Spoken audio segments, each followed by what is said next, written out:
신약성경 요한복음 9장 1절에서 3절까지 말씀입니다. 요한복음 9장 1절에서 3절입니다. 제가 가진 성경은 신약 160페이지에 있습니다. 요한복음 9장 1절에서 3절까지 말씀입니다. 우리 다 찾으셨으면 한 목소리로 하나님의 말씀 합독하도록 하겠습니다. 시작. 예수께서 길을 가실 때 날때부터 맹인된 사람을 보신지라. 제자들이 물어 이르되 랍비여, 이 사람이 맹인으로 난 것이 누구의 죄로 인함이니이까? 자기니이까 그의 부모니이까? 예수께서 대답하시되 이 사람이나 그 부모의 죄로 인한 것이 아니라 그에게서 하나님이 하시는 일을 나타내고자 하심이라. 아멘. 기도하겠습니다. 하나님 감사합니다. 이 시간엔 주의 은총과 은혜 허락하여 주시고 하나님을 의지하며 나갈 때마다 힘과 능력, 은혜로 주님 충만하게 하여 주시옵소서. 하나님 말씀을 함께 나눕니다. 주님 주신 마음을 나눌 때 하나님 그 말씀이 우리 환경과 삶을 변화시키며 하나님의 은혜로 나갈 수 있는 귀한 통로 될 수 있도록 주님 인도하여 주시옵소서. 주님께 모든 감사함과 올려드리며 예수님의 이름으로 기도드리옵나이다. 아멘. 요한복음 9장 1절에서 3절까지 말씀을 중심으로 순종이 답이다라는 제목으로 같이 말씀을 나누도록 하겠습니다. 사람들의 관심은 어디에 있을까요? 사람들의 관심들. 그 사람들의 관심을 알 수 있는 것을 알 수 있기 위해서는 그들이 표현하는 것을 보면은 사람들의 관심이 어디 있는지를 알 수 있습니다. 한 20년 전쯤인가요? 한국에 프로게이머라는 직업이 나왔을 때 다들 좀 놀랐습니다. 저도 게임하는 게 직업이 되다니 이건 말도 안 된다는 생각을 했거든요. 근데 요즘은 또 유튜버라는 게 또 나와 있습니다. 그래서 많은 젊은이들이 방에다가 장비를 차려놓고 개인 방송을 하는 거죠. 뭐 먹방이라서 이제 뭘 엄청 먹습니다. 먹을 수 없는 것도 먹고 뭐 사건도 나고 사고도 일어나는데 또 희한한 걸 먹어야지 뭐 조회수가 올라간다고 그래서 말도 되지 않는 것들을 갖다 먹다가 봉변을 당하는 사람들도 있습니다. 유튜브라는 게 꼭 나쁜 것만은 아닙니다. 왜냐하면 그곳에 사람들이 많은 정보를 올려놓고 자신들이 알고 있는 것을 올려놓기 때문에 유튜브를 찾다 보면 그곳에서 정보도 얻을 수 있고 지식도 얻을 수 있고 또 그것에서 그 유튜브 가지고 공부도 할 수 있고 뉴스도 볼 수 있고 참 좋은 것 중 편리한 것 중에 하나가 이 유튜브라는 겁니다. 유튜브라는 것은 자기가 하고 있는 거 내 자신을 어떻게 표현할 수 있는 방법을 그쪽에다 올려놓는 거죠. 나는 여기에 관심이 있습니다. 난 이런 거 합니다. 이런 정보와 모든 내용들을 유튜브에 올려놓습니다. 하고 싶은 거 얘기하는 겁니다. 뭐 어렵도 없고 갈등도 없고 그냥 개인 방송하면 되는 거였습니다. 사람들의 관심이 그렇게 좀 많이 흘러가는 것 같습니다. 예전에는 상상할 수 없었던 일들을 요즘은 하고 또 그것에 관심이 돼서 또 젊은이들은 그쪽으로 또 나가는 사람들도 있습니다. 독일에 와서 미술관을 몇 번 가봤습니다. 한국에서는 전혀 상상할 수 없는 삶이었습니다. 미술관을 가면 주여 이게 무엇입니까? 라고 이제 그 앞에 서서 막막하게 있다가 나오는 것이 이제 저의 모습이었고요. 평생 몇 번 가봤을까요? 소풍 갈 때 몇 번 가봤을 뿐이지 뭐 개인적으로 제 발로 스스로 걸어서 간 적은 거의 없습니다. 유럽에 와 보니까 독일에 와 보니까 그 미술관에서 이제 작품 전시하는 사람들이 많이 있어서 몇 번 가보게 되는데 제가 생각했던 미술은 철학이었습니다. 물론 음악도 철학이고 뭐 다른 것도 다 철학이지만 미술은 철학인 것 같습니다. 그 사람이 어떤 생각을 가지고 뭘 만들어 놨는데 그 만들어 놓은 걸 어떻게 아냐고요. 작가의 설명을 들으면 그럴싸한데 설명을 듣지 않으면 도대체 이게 뭔지 모르는 게 되게 많습니다. 미술이라는 게 시대적으로 따져보면 14세기나 15세기 정도에 있는 작품들의 내용들이 주로 종교적인 것들이었습니다. 하나님에 관한 것들, 신에 관한 것들, 또 뭐 죄에 관한 것들, 종교적인 내용들로 표현이 많이 되어지다가 시대가 거쳐서 16세기, 17세기로 올라오면서 인본주의적인 어떤 모습들이 드러나기를 시작했습니다. 하나님에 관한 것들이 이제 사라지고 인본주의적인 내용들이 주자가 되어서 그림으로 표현되어지고 작품으로 드러나기 시작을 했습니다. 여기서 멈추면 더 좋은데 시대가 발전하면 발전할수록 이제 이해할 수 없는 단계까지 가게 됐죠. 아무리 봐도 도대체 이게 뭔지를 모르겠습니다. 그린 사람만 알고 만든 사람만 알지 이해할 수 없고 상상할 수 없는 그런 단계까지 갔습니다. 그러니까 미술이라고 하는 것이 시대적으로 많이 바뀌어갔습니다. 하나님에 관한 것, 그리고 종교적인 것으로 출발했다가 사람의 중심이 되어지고 인본주의가 중심이 되어지다가 결국은 이해할 수 없는 단계까지 가게 되어지고, 뭐 요즘 현대미술관을 가보신 분도 계시지만 알 수가 없습니다. 이해할 수 없는 것들이 되게 많습니다. 하지만 그 안에는 그 만든 사람들, 작가들의 철학에 담겨져 있죠. 20세기에 가장 영향을 끼친 사람 중에 한 사람이 피카소라고 하는 사람입니다. 피카소의 작품을 보면 참 난해하죠. 그래도 유명한 사람이라 많은 사람들이 피카소 작품 앞에서 일단 발을 멈춥니다. 그리고 한참 쳐다보더니 알 수 없네 이러고 이제 옮겨가는 겁니다. 최근에 뭐 뉴스를 보신 분은 아시겠지만 한 작품을 전시를 했는데 그 작품을 손상시켜서 그 이슈가 됐던 그런 작품이 있습니다. 사진 한번 보여주겠습니까? 보이시죠? 이게 뭘까요? 이게 이제 바나나입니다. 바나나를 벽에다 갖다가 이렇게 붙여놓은 겁니다. 이게 작품입니다. 이게 작품인데 이 작품의 제목은 코미디언. 이것을 설치한 사람이 이탈리아의 설치 미술가였던 카텔란이라고 하는 사람이 만든 작품입니다. 코미디언. 시장에서 살 수 있었던 바나나 한 개를 벽에다 그냥 테이프로 붙여놓는 것. 이게 무슨 작품이냐고 사람들은 이야기할 수 있지만 작품입니다. 그래서 이 주변에 많은 사람들, 물론 무려 이 작품이 3번이나 팔렸답니다. 얼마예요?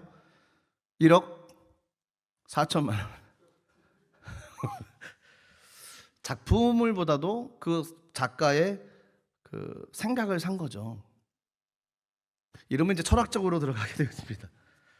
그런데 언젠가 한번 이것이 이슈가 돼서 방송에 탈 수 있었던 것이 미국의 행위 예술가였던 다투나라고 하는 사람이 이 작품을 아무렇지도 않게 테이프를 뜯어서 바나나를 먹어버렸습니다. 그 작품 전시회는 그것에 가서 뜯어가지고 이렇게 먹어버린 겁니다. 난리가 난 겁니다. 1억 4천만 원짜리인데 이거 어떻게 할까요? 변상을 해야 되지 않습니까? 작품인데 작품을 훼손시키면 작품의 값어치를 내야 되죠. 근데 충분히 그럴 수 있는 조건이 됩니다. 그러려면은 이 작가가 이 사람을 고소하면 돼요. 고소하면 그만큼의 작품을 받을 수가 있습니다. 그런데 결론은 어떻게 났냐? 이 사람이 고소를 하지 않았습니다. 이유가 뭔지 아십니까? 1억 4천만 원짜리 작품이 1억 7,500만 원으로 뛰었습니다. 그러니까 이제 그 이슈가 돼가지고 금액이 뛴 겁니다. 1억 4천만 원에서 1억 7,500만 원으로 가볍게 뛰니까 이 작가는 굳이 고소를 안 해도 된다는 겁니다. 그래서 시장에 가서 다시 한번 바나나 하나 사가지고 그 뜯어진 자에다가 갖다가 다시 붙여놓고 이렇게 전시를 했다는 얘기가 있습니다. 이 작품을 보시면 이해가 되십니까? 저로서도 이해가 되지를 않습니다. 한 주간 동안 생각했던 것 중에 하나가 제게 하나님께 주셨던 마음 중에 하나가 그거였습니다. 시대가 가면 갈수록 사람들의 관심이 하나님에서 점점 멀어져 가고 있다는 겁니다. 자기가 하고 싶은 것 드러내며 삶을 살아가고 있는 것이 요즘 시대라는 겁니다. 물론 자기가 하고 싶은 거 하는 건 나쁜 건 아니죠. 나쁜 건 아닙니다. 잘못된 것도 아닙니다. 틀린 것도 아닙니다. 하고 싶은 건 해야죠. 자유가 있으니까요. 그런데 그 관심이 초점이 예전에 14세기, 15세기 때 있었던 것처럼 하나님에 대한 관심에서 점점 멀어지고 이제 초현실주의 같은 바나나 붙여놓고 1억 4천만 원 이렇게 값없이 나갈 수 있는 그것이 나쁘다는 것은 아닙니다. 하지만 관심이 그렇게 벗어나는 시대로 가고 있다는 겁니다. 아마 시대가 더 가면 더 바뀌겠죠. 관심이 어디로 가고 있는지. 세상 사람들의 관심이 하나님에서 다른 곳으로 가기 시작을 했습니다. 하나님에 대한 생각은 이제 아예 안 하는 겁니다. 관심도 없고 하나님에 대한 존재도 관심도 없고 인간의 어떤 존재 목적과 사람이 어떻게 태어났는지, 인간이 무엇인지 어떤 근본적인 문제에 대한 의문보다는 자기가 하고 싶은 것을 드러내며 삶을 살아가고 있는 것이 요즘 시대라는 겁니다. 근데 하나님은 그렇지 않습니다. 하나님께서는 시대가 변해도 동일한 모습으로 하나님이 이 땅의 주인이시라는 것을 드러내기를 원하십니다. 그 통로가 누구냐면 그리스도인들이라는 겁니다. 변함이 없는 진리, 그것을 드러내며 삶을 살아가는 사람들이 저와 여러분들이라는 겁니다. 그래서 세상의 관심은 하나님이 아니라 다른 것으로 초점 들여놔서 그것을 드러내고 자신의 가치를 부각시키고 어떤 이윤과 어떤 목적을 드러내며 삶을 살아간다고 하면 그리스도인들의 삶은 그걸 완전히 무시하는 삶이 아니라 그런 삶을 살아가야 되죠. 열심히 자신의 값어치를 올리고 열심을 다하고 최선을 다하며 삶을 살아가야 됩니다. 근데 그 목적이 하나님께서 주셨던 은혜의 영광의 통로로서 저희 삶을 드러내며 삶을 살아가야 된다는 겁니다. 이것이 굉장한 차이가 있는 겁니다. 하나님께 영광 올려드리는 삶으로 살 것이냐, 아니면 세상의 어떤 가치를 쫓아가며 삶을 살아갈 것이냐, 굉장한 차이라는 겁니다. 오늘 본문의 말씀 보시면 날 때부터 맹인된 사람의 한 기사가 나와 있습니다. 저희가 잘 알고 있는 말씀의 내용입니다. 9장 1절 말씀 보시면 이렇게 되어 있습니다. 예수께서 길을 가실 때 날 때부터 맹인된 사람을 보신지라. 단순히 맹인이 아니라 날 때부터 맹인이라고 표현하고 있습니다. 그 의미는 고칠 수 없다는 거죠. 고쳐줄 사람도 없었고 고칠 수도 없고 불가능하다는 겁니다. 인간의 방법으로는 불가능할 수밖에 없는 한 사람을 소개하고 있습니다. 날 때부터 맹인된 자, 이 사람이 만약 보게 되어지고 이 사람이 어떤 일을 통해서 눈이 밝아지는 일을 하게 됐다면 이것은 분명히 예수님께서, 하나님께서 행하셨다는 것을 알 수밖에 없는 모습이 통로가 이 맹인된 한 사람의 모습이었습니다. 그런데 사람들의 관심은 그렇지 않았습니다. 제자들도 이렇게 질문합니다. 2절 말씀 보시면 제자들이 물어 이르되 라삐어, 이 사람의 맹인으로 난 것이 누구의 죄로 인함이니이까? 자기니까 그의 부모니이까? 이 질문은 적어도 모든 고통과 고난 그리고 어려움의 근원이 죄 때문이라는 전제를 가지고 있습니다.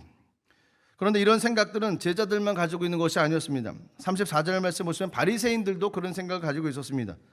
요한복음 9장 34절 말씀 보시면 이렇게 되어 있습니다. 그들이 대답하여 이르되 내가 온전히 죄 가운데서 나서 우리를 가르치느냐 하고 이에 쫓아내어 보내니라. 아담의 타락 이후에 누구도 예외 없이 원죄를 가지고 태어나지만 바리새인들은 그런 보편적인 의미보다 특별한 무엇을 말하고 있는 것입니다. 그리고 그런 죄가 너로 하여금 태어날 때부터 맹인으로 있게 한 것이라는 생각을 가지게 했다는 겁니다. 그러니까 제자들의 생각뿐만 아니라, 제자들만의 생각이 아니라 어떤 면에서 보면 이런 생각들이 보편적인 생각으로 그 당시 모든 사람들이 가지고 있었다는 겁니다. 실제로 죄의 결과로 고난과 고통, 어려움 당하는 것 맞지요. 하지만 모든 것이 그런 것은 아니었습니다. 고난을 당할 수 있습니다. 죄 때문에 어려움 당할 수 있습니다. 고통 당할 수 있습니다. 하지만 그것이 전부가 아니라는 겁니다. 그곳에 다른 목적이 있을 수 있다는 거였습니다. 하나님의 연단의 목적이요, 하나님을 드러낼 수 있는 통로의 목적으로 하나님을 사용하실 수 있다는 겁니다. 세상 사람들의 관점은 그걸 볼 수가 없었습니다.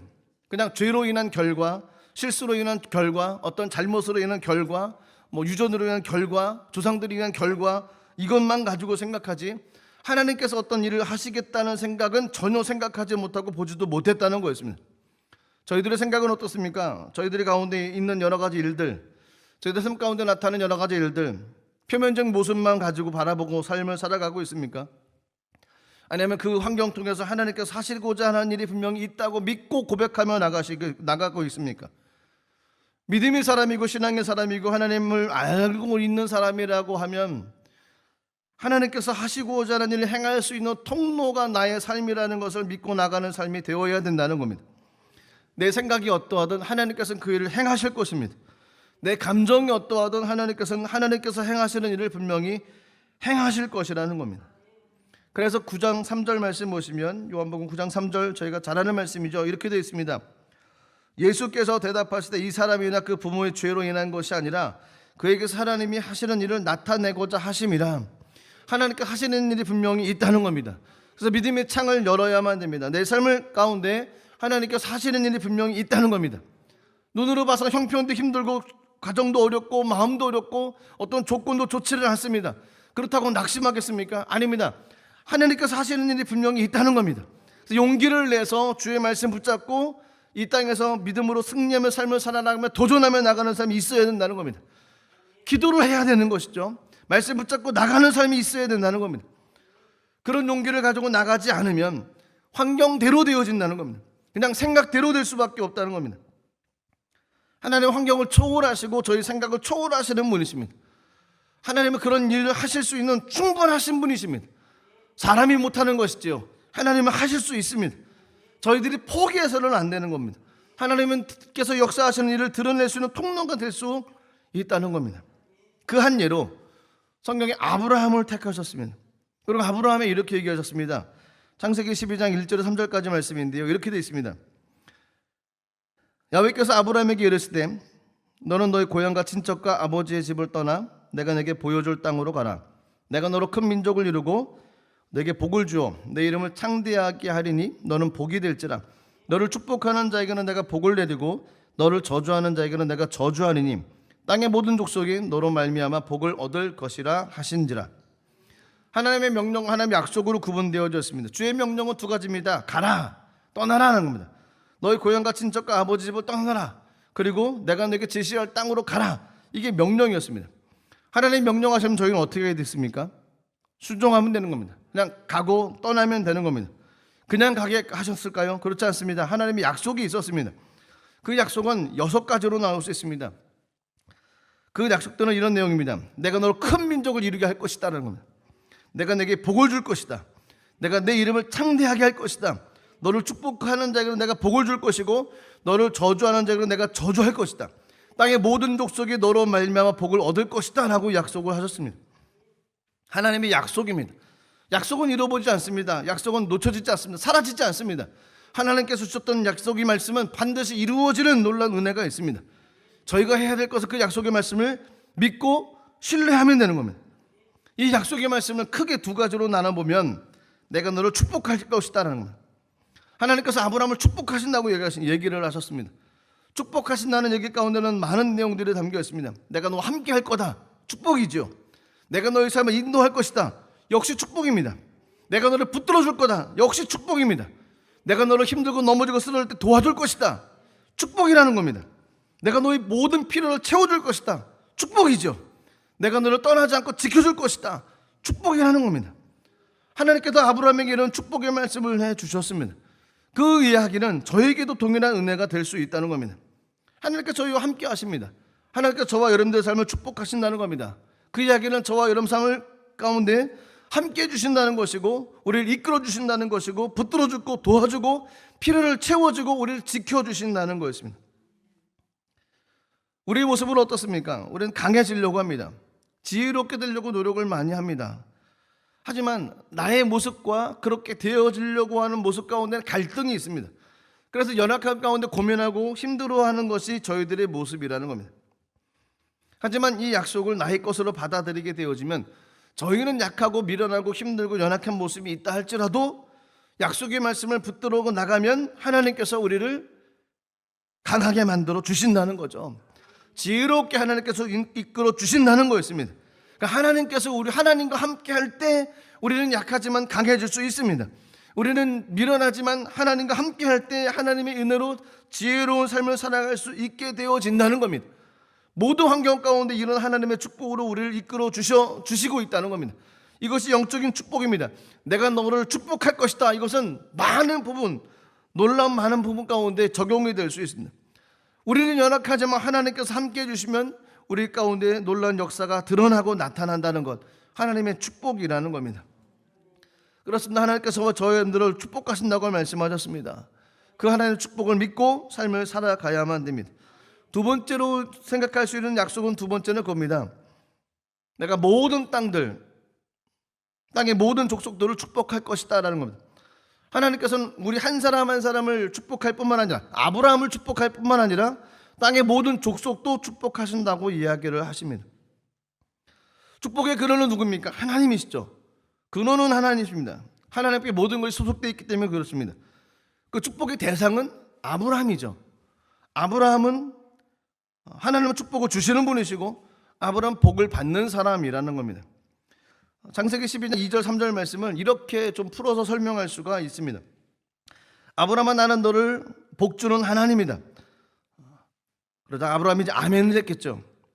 근데 하나님께서 또한 나는 열방의 모든 족속들에게 생명을 주는 온 땅의 하나님이다라고 말씀하시고, 나는 한 사람, 한 가정, 한 민족, 한 국가의 하나님이지만 동시에 모든 민족의 하나님이라고 이야기를 하십니다. 그리고 내가 너를 축복할 것이다. 그러나 너만 축복할 것이 아니라 너를 축복하는 것처럼 이 땅의 모든 족속, 모든 만민들을 동안 모든 만민들에게도 축복하시는 하나님이시다라고 얘기를 하고 계시는 겁니다. 근데 알아야 될 것이 한 가지가 있습니다. 하나님은 우리를 축복하십니다. 아브라함을 축복하셨습니다. 저와 너를 축복하셨습니다. 또한 하나님은 이 모든 족속들을 축복을 하셨습니다. 모든 만민들을 축복하셨습니다. 그런데 하나님께서 하나님의 사람들을 축복하고 하나님께서 모든 만민들을 축복하는 것으로 생각해서는 안 됩니다. 이 말을 잘못하면 이상한 말이라고 얘기할 수 있지만, 그렇게 하나님께서 창세기 12장에 말씀해 주신 것이 아니라 하나님께서는 아브라함을 택하셨고 아브라함에게 축복하셨습니다. 그리고 온 모든 만민들도 축복하셨습니다. 그런데 하나님께서 그 만민들을 축복하신 것이 아니라는 겁니다.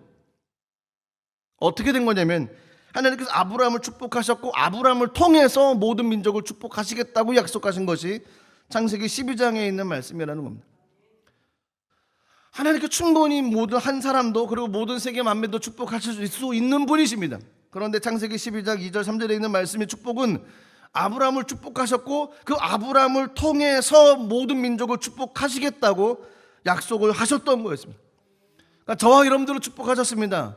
또한 하나님께 세상을 축복하십니다. 하지만 그것이 아니라 우리 삶을 통해서 이 세상 만물들을 축복하기를 원하신다는 겁니다. 그러니까 저희가 통로가 되기를 원하신다는 거죠. 그러니까 저희 삶을 통해서 무엇을 해야 되냐면 하나님 살아계심이 드러나는 삶을 살아가야만 됩니다. 환경이 힘들고 조건이 어렵고 생각이 힘들고 어떤 낙심한 상황과 어떤 조건에 부딪힌다 할지라도 하나님의 약속은 저와 여러분을 통해서 이 땅에서 하나님의 살아계심을 나타내는 통로로 사용하기를 원하신다는 겁니다. 그러니까 저와 여러분들이 통로라는 겁니다. 저에게는 굉장한 하나님께서 맡기신 의미가 있고 놀라운 책임이 있습니다. 놀라운 존재라는 겁니다. 저와 여러분들은 하나님의 귀한 사람으로 이 땅에서 그냥 삶을 살아가는 존재가 아니라 하나님의 나라를 세울 수 있는 사람이라는 겁니다. 저희 삶의 현장에서 그렇습니다. 제가 있는 현장에서 하나님의 영광을 드러낼 수 있는 통로로 삶을 살아가기에 주님께서 그런 약속을 해주셨고, 저희가 믿음으로 나가기만 하면 저희 삶의 현장에서 하나님의 나라를 세워갈 수 있는 사람이라는 겁니다. 사단은 그걸 못하게 하는 겁니다. 사단은 그걸 못하게 합니다. 교회 일은 목사만 하면 되지. 신앙에 관한 일은 주의 종만 하면 되는 거지. 무슨 평신 누가 그런 거 해서 뭐하니. 우린 그냥 주일 가서 예배만 드리면 되지. 이렇게 생각하게 만든다는 겁니다. 속지 마십시오. 그렇지 않습니다. 하나님은 한 사람 한 사람을 택하셨고 아브라함의 복을 주셨습니다.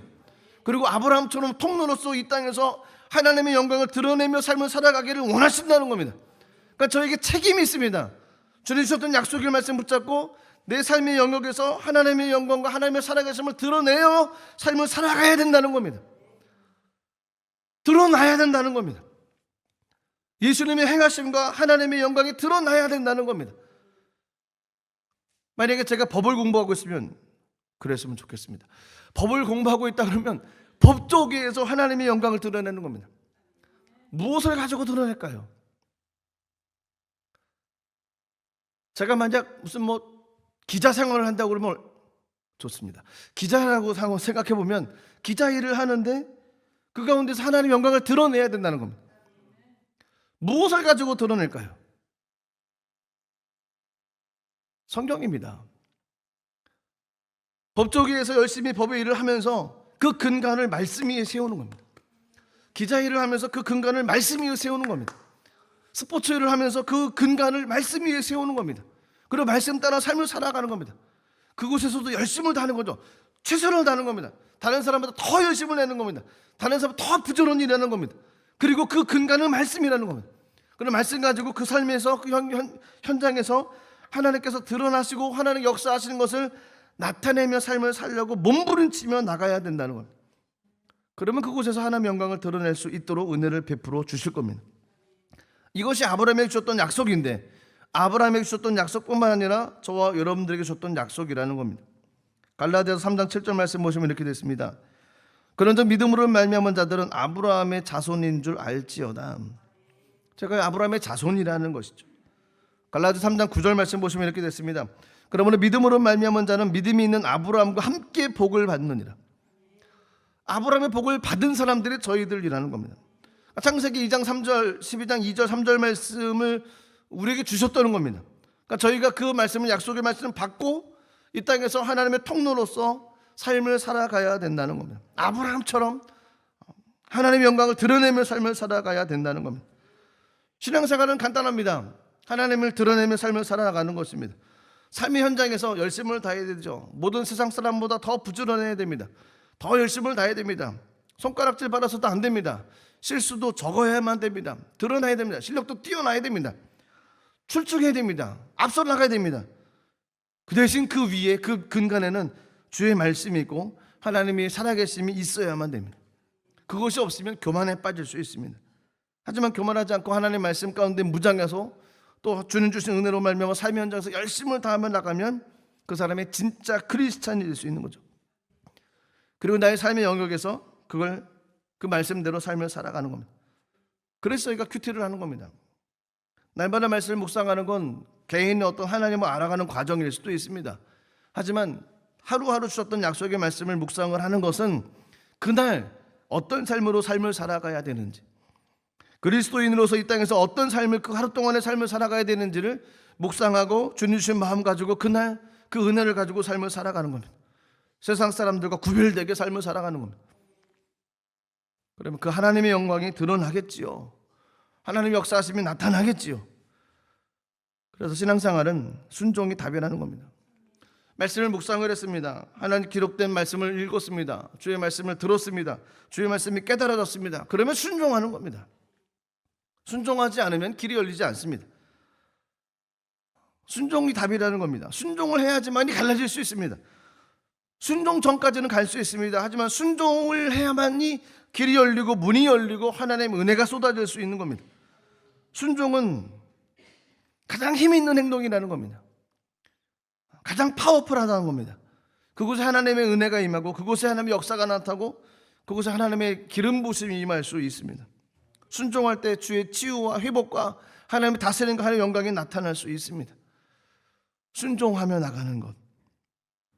신앙생활은 간단합니다. 순종이 답이라는 겁니다.